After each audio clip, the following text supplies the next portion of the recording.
It's me. Hi, Rebecca Murray.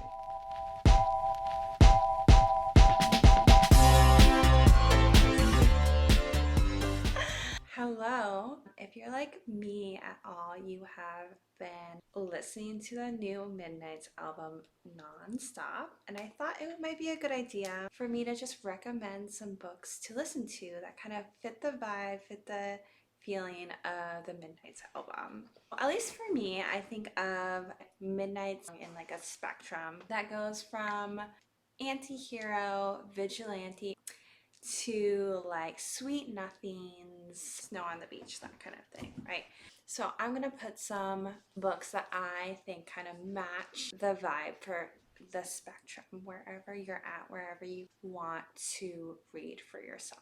The first book on the anti-hero vigilante side is We Have Always Lived in the Castle by Shirley Jackson.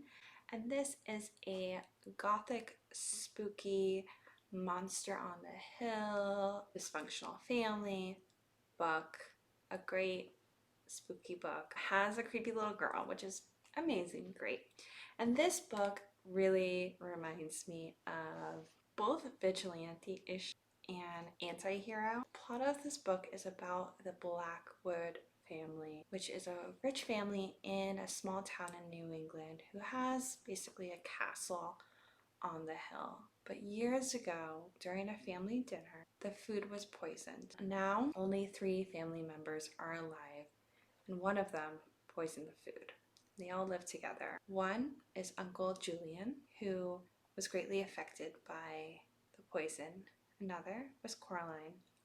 And the last was an 18-year-old girl. Her name is Mary Cat. And Mary Cat goes in between these two worlds. She's a little spooky, a little creepy, and really hates her neighbors, really loves her family. You can really feel the tension between her family, herself, and the neighbors who believe that her sister murdered her whole family. It's kind of rooting for the people who have done something absolutely terrible vibe to this book. So if you like that, you like spooky gothic books, go for We Have Always Lived in the Castle. This next one is for all of my anti-hero girlies. This is New York in the early 2000s. This is a rich girl who has everything and still really sad for no reason and is kind of annoying about it. And this book, you might have guessed it, is my year of rest and relaxation. If you cannot stand a book where you don't like the main character, this is not the book for you. But if you like that kind of thing, oh my gosh, this book is so good. It doesn't have a lot of plot, but there's just something so schadenfreude about it almost. Because this girl, you just don't like her that much, but she's so interesting and so enthralling that you keep on reading. So the plot of this book, to be fair, very limited plot of this book is the main character. She is a Columbia student. She works in an art studio part-time, and she is just very depressed and doesn't really know what is wrong with her. She comes up with this solution that if I just sleep for an entire year, all my problems will go away. And that's what she decides to do with the help of a very, I want to say, unethical psychiatrist who gives her, I think, a lot of like antipsychotics that really like numb you out, would make you very tired, and she just sleeps. She gets a guy to deliver her like a large pizza every few days, and whenever she wakes up, she just like eats bits of pizza, and it's still like really hot for some reason. So you just like hate this this character who just has the wealth to sleep and eat, but you're still kind of rooting for her for some reason as well. A great anti-hero book. You're either gonna love it or hate it. This next book is more in the middle of the spectrum. We have a group of friends, romance, love triangles, dark academia, maybe murder. Revenge. This book has all these like Midnight's themes. I did talk about it recently in the fall, TBR if you want to watch that, but now I've actually read this book so I can talk a little bit more about it, and that is If We Were Villains. It's basically set in, I think, somewhere in like New England, like Eastern America, a school that specifically is for actors who want to act in Shakespeare. All they do is Shakespeare. The classes get smaller and smaller, smaller each year as people drop out, as they're not really able to make it.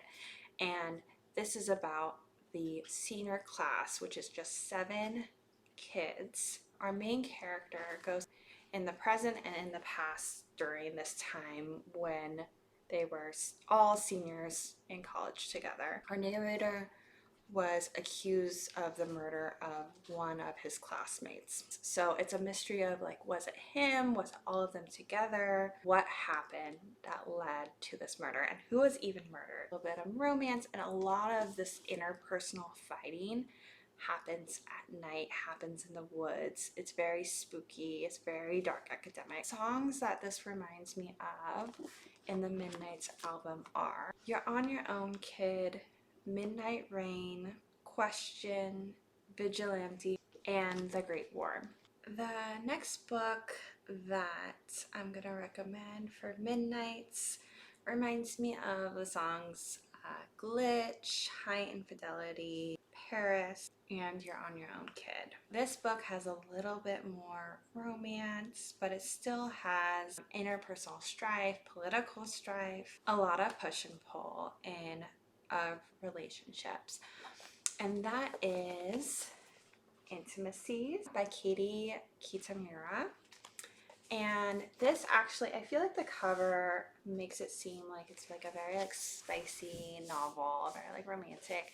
And there definitely is some romance in it, but I don't think that's maybe like 50% of the book, if that. But the plot of this book is the main character is an interpreter who has recently moved from New York to the Netherlands to work in an international court. So she's in kind of like high profile cases of like war crimes. But at the same time, while she's doing this, she's getting closer and closer to a man who is married but separated from his wife, and there's a lot of tension between her and him of what does their relationship look like, would even be the future of that.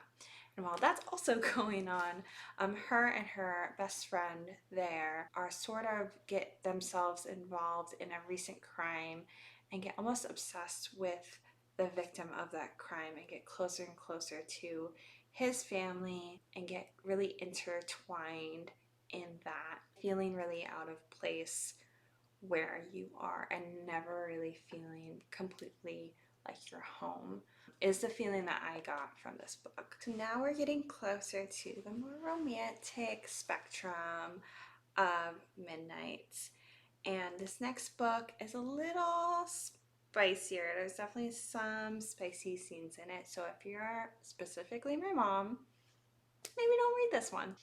Skip this one, maybe skip the next, 3 minutes. This book has butterfly feelings. I think it's specifically lavender haze, but also maroon, also sweet nothings. It really gives you those comfort feelings, those like fun feelings. This book is One Last Stop, and the plot of this book is about a girl who recently moves to New York City. Her name is August. She's bisexual. She finds some roommates, I believe, like on Craigslist. She's just trying to like make her way through New York, and she gets a job at a 24-hour pancake diner. While she's on the subway, she sees a girl. She's a little punk rock. She's a little, she thinks she's a little cute, but she's a little shy. She's new to the city. Then on the same line, another day, she sees her again. So she starts, talking and flirting with this girl, and she keeps on seeing her on the subway line. Turns out she is from the 1960s 70s, stuck in this kind of like time warp, which she cannot leave the subway line. And August and her kind of develop this relationship, develop this community, even though she can only see her on the subway line. I think this is just like a beautiful story, of New York. I do want to reread this next time I do go to New York. Highly recommend to everyone except for my mom. This last one I think is a little more on the romantic side for sure. And it specifically reminds me of Snow on the Beach, though it can also remind me of some of the other songs on the Midnight's album. That is The X Talk by Rachel Solomon. It's about enemies to lovers. Isn't really supposed to happen. It shouldn't happen, but it does, and it's still beautiful and lovely. The plot of The X Talk, it's both characters work at a radio station in Seattle. Main character Shay, she has been there for almost 10 years. She has worked her way up. And then our other character, Dominic, just got there. He has his master's. He thinks he knows everything. And Shay and Dominic do not get along. Even other coworkers really notice it. The numbers at this radio station are dwindling. So they're trying to think of new ideas of new shows that they can put on. And the idea comes up of the X Talk, of two exes talking about love, talking about dating, and all sorts of stuff. And they all decide that Dominic and Shay should, because they already disagree and don't get along, should lie to the listeners and pretend to be exes. And they start the show. It goes really well. It gets really popular, but they start developing feelings for each other. And what do you do when you're supposed to hate each other and you're supposed to already have dated and now you're starting to fall in love with each other? I think there's just like a little bit kind of nice about reading a book that's based in a place that you've lived before. I like to think of this radio station as 1077 The End, that had these hosts that I really connected to and really like wanted to know about their life because I would always listen to it. So I don't know, if you're from Seattle, I'm curious if you've read this, what Seattle radio station would it be? Those are all of my recommendations of books to read while you listen to Midnight. Are there other books that you would add to this list? Also, what's your favorite Taylor Swift song from the Midnight album? Mine right now is Antihero, but I also really, really love Sweet Nothings as well. But oh my gosh, so many of her songs are so good. If you give a like, that is one karma point for getting Taylor Swift tour tickets.